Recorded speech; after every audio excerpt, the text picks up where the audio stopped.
I'm new to the digital lead aspect completely. I'm from mail-ins and did really well with that. But when switching over, my biggest struggle is I think in the last month I got 550 leads, and now they're finally starting to answer more. But I'm struggling to get a hold of anybody. I dial from three numbers, text everyone, and it's hard for me to get them. And when I do get the appointment, right now because of the A2P, I'm using Calendly. Jack and I set that up, and in the probably three-quarters of my appointments, whether I book them or they're auto booked, are no showing. So getting a hold of people and then also getting to actually sit in front of them has been a really big struggle.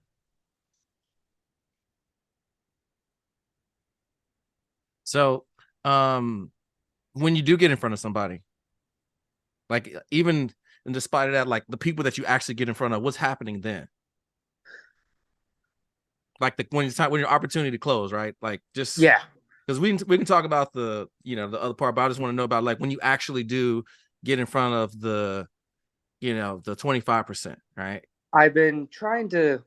I'm not sure how to completely work with the vets yet in terms of pushing. I get a lot of the prices are really high, and I talked to Gary about companies, and we're relatively have the same companies we're using, and a lot of times, sometimes it's just too expensive for them. Like they're shooting for the moon, and they're 75 years old, wanting 100 grand, and don't have the money for anything more than like 20 bucks, 30 bucks. And so I've gotten a few. I probably got 5 or 6 sales, but the ones I do get in front of struggling with the prices, or just that's the main concern, is just thinking about it because it's too expensive. So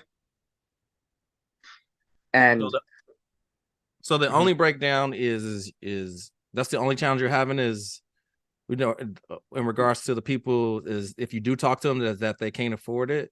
on the appointment side, that's almost majority of what I'm struggling with So that. what Is else then? Because you said the majority. So what else? the other portion is just the I need to think about it. It's not really a priority.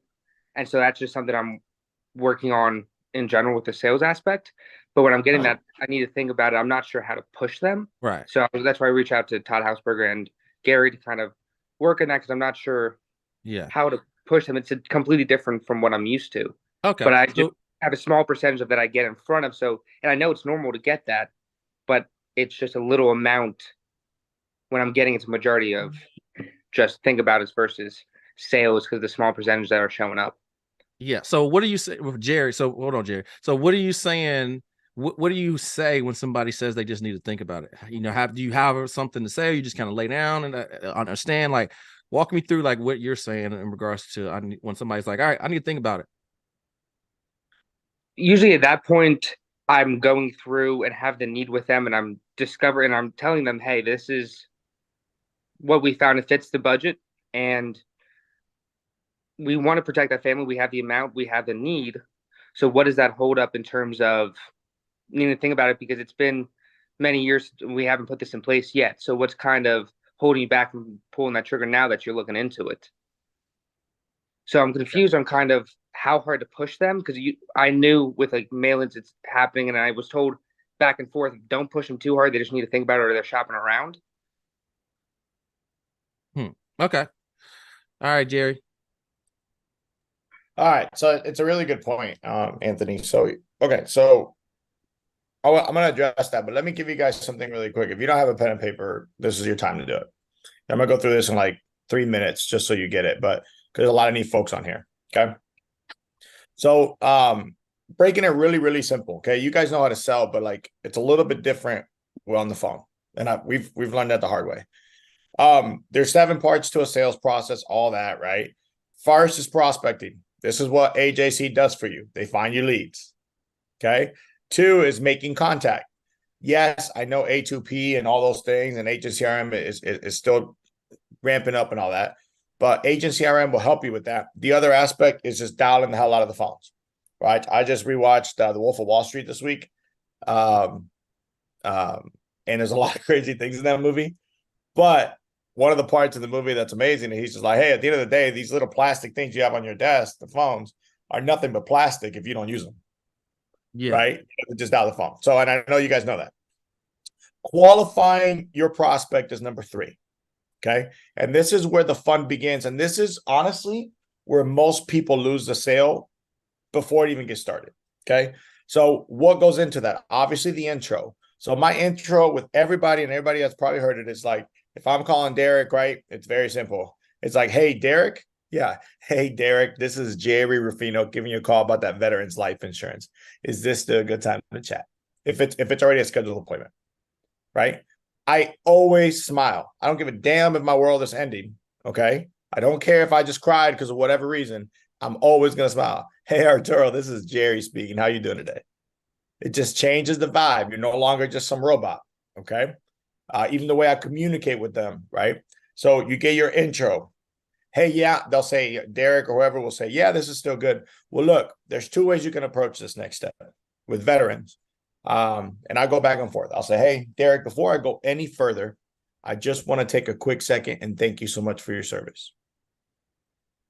Okay. And a lot of times they're like, oh yeah, no problem, whatever, right? Or I'll just say, hey, thank you for your time. So let me ask you, Anthony, what is it about my ad that caught your attention when it comes to life insurance for you as a veteran? You've heard the reasons, right? I want to know their why. I want to qualify. Oh, I thought this was a free product. Get the hell off the phone, right? Like I thought this was to sign up for benefits. Get the hell off the phone. Send them some resources and move on, right? I want to know within the first 3 minutes of that call if I'm going to move any further. All right, because you have 550 leads plus counting, right? You got too many people to reach out to. No time to be talking to people that aren't working. So, right then and there, also, if they say, hey, look, I just like a guy today, he's like, hey, I just had a friend that passed away, and I asked my wife to pull out our insurance policies, and we both realized we're underinsured. They each had a $10,000 policy. Okay, got it. So now we're going to move on to the goals and the challenges. Okay, is what I like to call it, goals and challenges. So what are you hoping to achieve? Okay, hey, I want to make sure I don't burden my family when I pass away. I want to cover my house. I want to replace my VGLI. I want $1 million for free, whatever the hell the goal is. Okay. And then it's setting up the challenges part, which is the expectations. Okay. And that's when I say, hey, look, one thing I can promise you, Anthony, is because a lot of them say, hey, I just want to know the price, right? That's what a lot of them say. Hey, we're going to get there, man. What's the cost? I'm like, honestly, you're going to hate this answer, but it varies. But one of the things I can promise you, Anthony, is I'm going to shoot it to you 100% straight. Is that fair? Yeah. Okay, cool. And right then and there, and Yetter does a really good job with this next step, is literally setting the buying atmosphere. And this is where a lot of people don't do. And sometimes I skip this step and it bites me in the ass. Okay. Buying atmosphere is so simple. Hey, Anthony, let me ask you, are you married? Yes. Hey, is this a conversation that we should be having with you and your wife? Because I don't know about your household, but I know mine, the chief financial officer has to be involved. And oftentimes I say, yes, I need to talk to my wife. Let's reschedule right then and there. Don't give him a quote. Don't give him a number. Hey, look, let me just reschedule because I know how important this is to you and I want to be respectful to you and your wife. Okay. Let's say they're single. No, I make the decision. Or you can sometimes hear the wife in the background, right? Or the husband in the background. Okay, got it. So now look, Anthony, I try to achieve 3 things with all of my veterans. Okay. Number 1, I try to find a plan that's going to fit your budget and not a penny over. Okay. Number 2, I got to find something that you understand. There are too many people out there with insurance that have no clue what they have. Okay. And 3, I got to find a company that's willing to take you on as a client. Now, Anthony, if we can achieve all 3 of those things here today, is that something you would be interested in? Yeah. Got it. If you say, I don't know. Okay. So what is it about those 3 things that you don't know about? Well, it depends on cost. Of course. So, dude, I get it, right? Life insurance is one of those things you have to buy, but it has to fit your budget. So if I can find something that fits your budget, is that something you're willing to like explore today?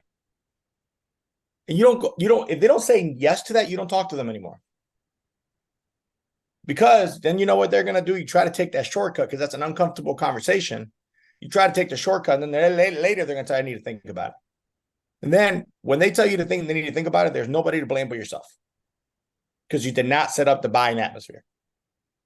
If you ask those 3 questions, and however you want to phrase them, or those 3 things, there's no reason somebody at the end will be like, oh man, right? Because you're going to do all your homework. Does that make sense?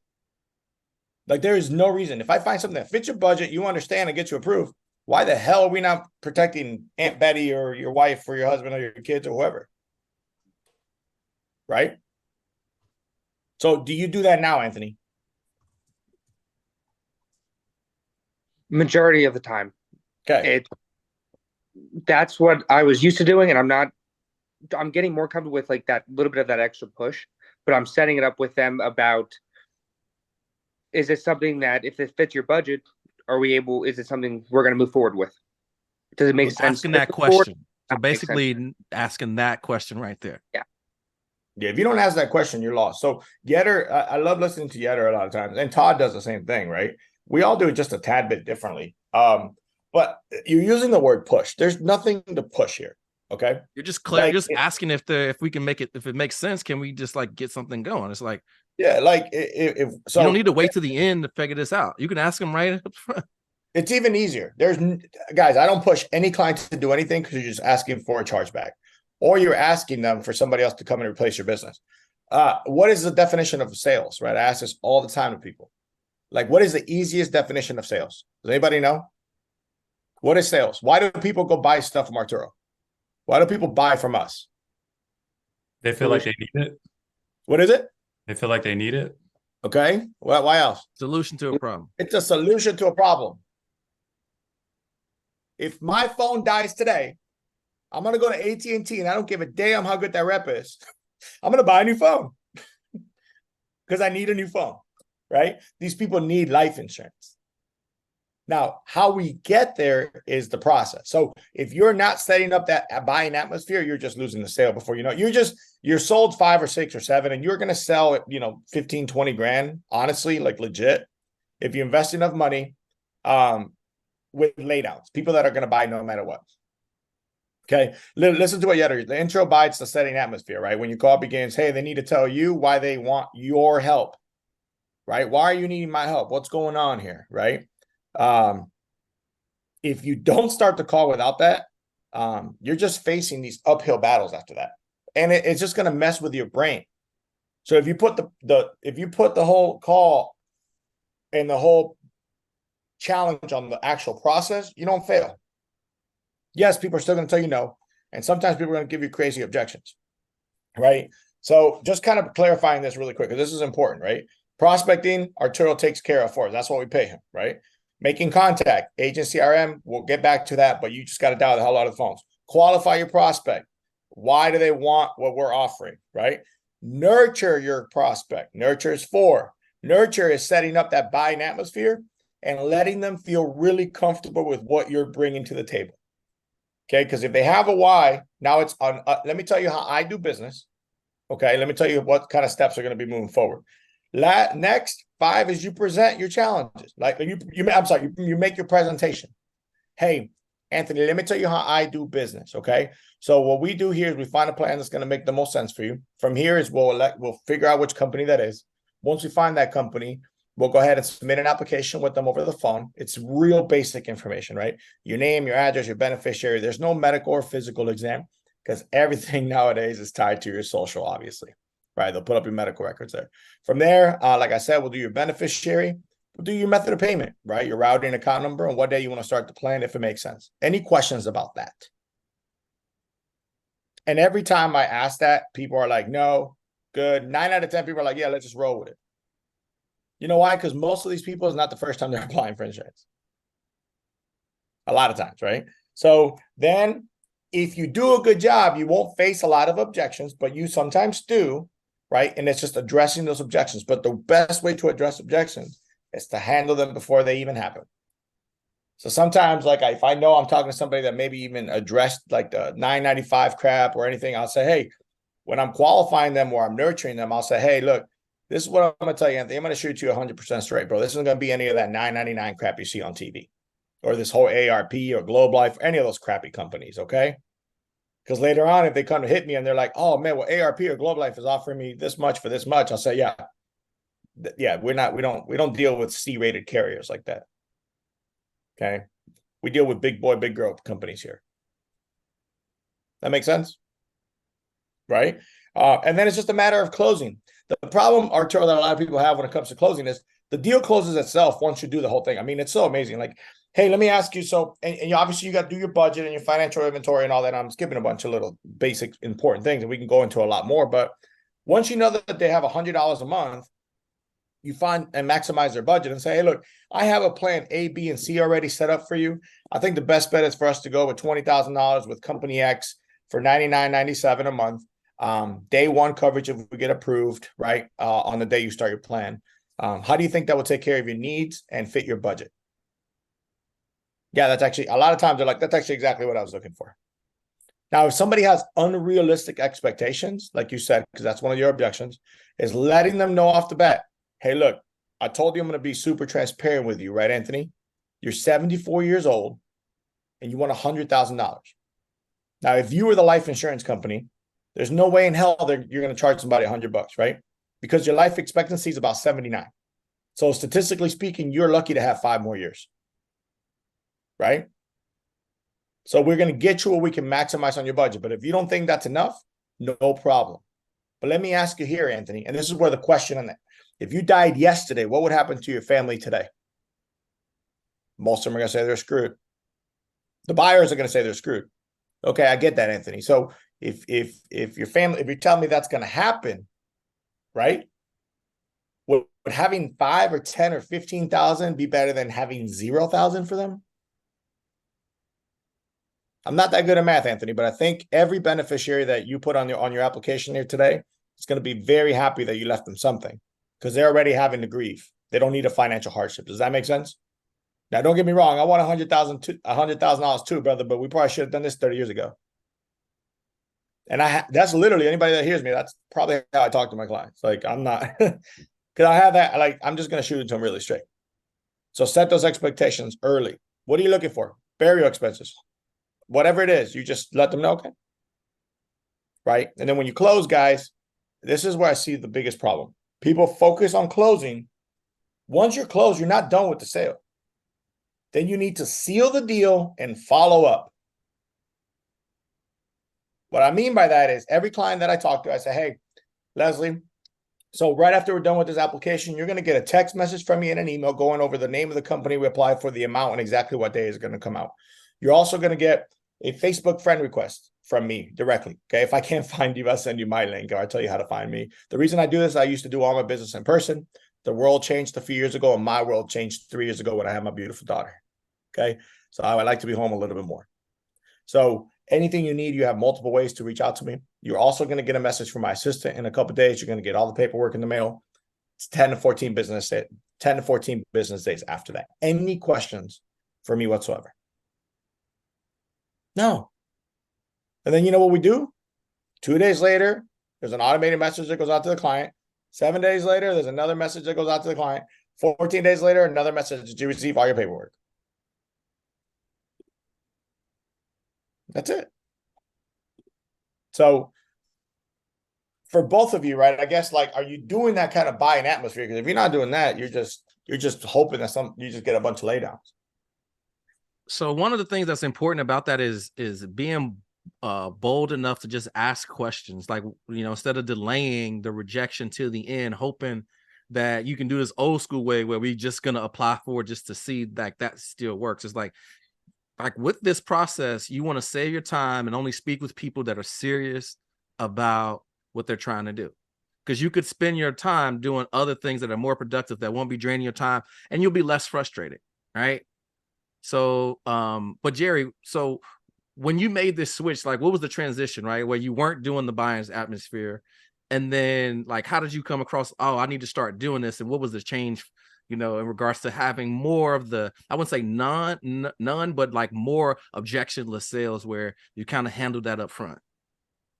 Literally, people have heard this before, right? Derek and I sat on a Zoom. That was before we had a bunch of other people on Zoom. We sat on a Zoom and we were listening, and we were like, dude, did you get that? What the hell are you doing? How are you working it out? What's your intro? Because I knew how to work at home, right? But really, we overcomplicate the situation, right? It's a solution to a problem. That's really what I did. I'm like, dude, I'm overthinking this. Like, what's their problem? How can I provide a solution? How can I keep them as a client? Right? Like, I try to simplify it to that point. So I'm like, hey, if life insurance is your problem, I can help you with that. Right? One of the objections you may get to Arturo is like, hey, do you work for the VA? I'll tell them, I'm like, no, I don't work for the VA. I'm an independent life insurance agent that does have access to working with VA Life for you. We all have access to give them the link to the website, which, by the way, sucks to go through. Yetter had to go through that one time with a client, and I think he did it to educate himself. Thank you, Yetter, for wasting 2 hours of your life. Right. So, but the transition sucks. And look, it's not going to happen overnight. It took me literally a month and a half. The 5th week is when I started to feel better, but I didn't have all these resources.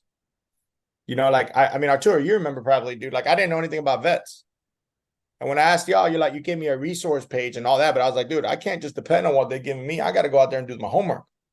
So I went to night school. Like Derek and I were like, dude, we got to figure this out. Like, what the hell is SGLI and VGLI and VA Life and all these LIs? Like, we don't get it. So what do? We sat down and we did homework, bro. We became professionals.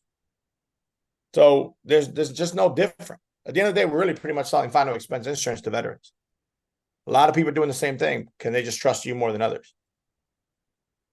So give it time, but you got to get on the calls, bro. And not just to listen. Like, I look, I love Yetter, I love Todd, I love these guys. I've listened to them. And honestly, I still listen to them now sometimes. I pick up great things.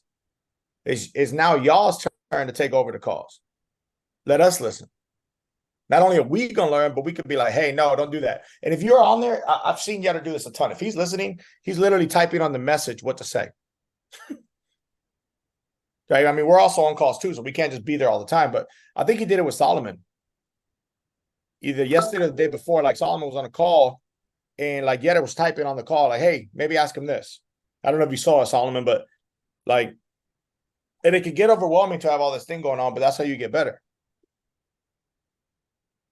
But you can't just listen forever, bro. You got to implement it. So you got to unmute and go to work. Well, that definitely is a masterclass all in itself. So appreciate you dropping that. Please drop a 2 in the chat for Jerry for dropping some gems, because he just brought it for show. Sadek, were you able to catch a lot of that heat, brother? Jerry just dropped some gems. I'm gonna make sure I put this replay in the Facebook group as soon as this is over with. Sadek, was some of that helpful for you, man? Yeah, just learning like word tracks and seeing how it goes about certain objections. I caught a little bit towards the end. Yeah, I'm gonna put the replay in there. Yeah, let's get the script from. I think Yetter has his script. Let's maybe text Yetter or something, or he'll send it to it on the chat. But let's get the script that we pretty much all run. Like I don't read the script verbatim. I don't think Derek does, but I know Yetter has a script up every time. He's been doing this for like I'm gonna 20 get years. that. Yeah, I'm gonna get that, and then we could just do it, and then we'll just do a breakdown. I'll just roll through it. That'll be dope. I'll just make it so easy. So he left though, so he might have had to hop on a call. Yeah, he probably did. I don't see him on the other one either yet, but he will be. Okay, I'll get it from him. What, either me or Derek or Jerry, can we just try to wrangle that down at some point and get that? I'll get it right and now. we'll get that script from him. But yeah, was that helpful for y'all? I know everybody else probably doing something similar to that, but Leslie, was that good for you to hear as a refresher? Good stuff. Anthony, was that helpful? Yeah, thank you guys so much. I honestly had gotten away from doing it, and it was just a good reminder from Jerry. It just doesn't feel right sometimes, but it does something to them in their head when you set the call up like that. I can't explain exactly what happens to them, but it changes the whole dynamic of the call when you do say it. Yeah. And the thing is you just have to have the internal boldness and belief in yourself. Is like, in order for like the transformation doesn't happen until there's an exchange where they actually take an action. So if that's where it happens. So for you, the transformation is ask the pertinent questions to see if they're serious or not. Why waste your time? Right? And get to the end and be disappointed, which you're going to hear some no's like Jerry said, but wouldn't it be nice to know in the first 5 minutes where this is going somewhere, or after you get all excited and then at the end, right, it's on the hook and then it just gets away. All right. And Derek's shaking his head because he knows that it feels like, he just. I still failed sometimes. The most important thing out of all that, to be honest, is asking them, your 3 objectives. Going to find something affordable, take care of the coverage you're looking for, find a company we can get you approved for. Is this what you're looking to get accomplished today? And get an answer out of them. I still fail sometimes to do that. And then of course, 30 minutes later, it bites me in the ass. So, yeah, I mean, that's the most important thing, is getting it up front that, hey, we're doing something, we're applying for coverage today. So Yeah, and you know what's crazy? If you get like if that becomes your baseline, you get comfortable with that, then like the rest is just like all up here. I mean, that'll save you so much time and probably make you so much more money, because at the end you could actually solve a problem as opposed to just a fictitious objection that isn't even a real objection, right? Because if you solve that, you know, there may be another reason, but people just give you the same stuff over and over again because it's just a default. If you handle the default ahead of time, you can actually get to what the real problem is, which will probably make you more sales because you're not handling something that isn't the objection. You know what I mean? Like Solomon's looking for a TV, right? And he goes to Best Buy. He's already done his research online. He got to go in and get it because they don't have it online and it only gets shipped to the store, whatever. As soon as he gets there, he's already looking for the TV, knows exactly what it is. He walks right and stands right in front of it. And Derek is like, hey, man, can I help you something? No, just looking.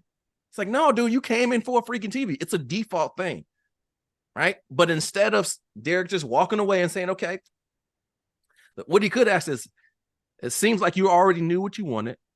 Have you already done research? And how long have you been actually looking for a TV? And I'm just curious, what are you even looking for a TV for? Like, that'll be like good questions to ask, right? Yep. So again, snuffing that out. So yeah, Jerry, that was really awesome, dude. You got me all pumped up for some sales. I want to take some calls now. So you guys should be armed with some of that to win some of these wars, man. It's just like win that first battle. Like win the first round, guys. That's the way that sounds to me. It's round one in the intro and the rapport. Let's establish, right? Like who's running the show. Let's give a couple shots to the body, right? And establish, like, let's win round one and then figure out the rest. Good stuff. Well, was this valuable for you guys? I know we went a little bit over, but yeah, hopefully you guys found some value out of this. Next week is the week of the event, so we will not be having a call on Wednesday because there'll be some folks traveling, and I will be working through making sure I get some last minute stuff. Got some great stuff in store. I'm excited to see everybody, meet people in person. It's going to be absolutely amazing for those who can come. If you're still on the fence and thinking about it, you want to make sure you're there. Again, it's free. The only thing you got to do is show up, buy a ticket, right, to get here. But you definitely want to make sure you're here. And if you can't make it, you know, it sucks. But if you can get here, get in the room. It's going to be freaking awesome.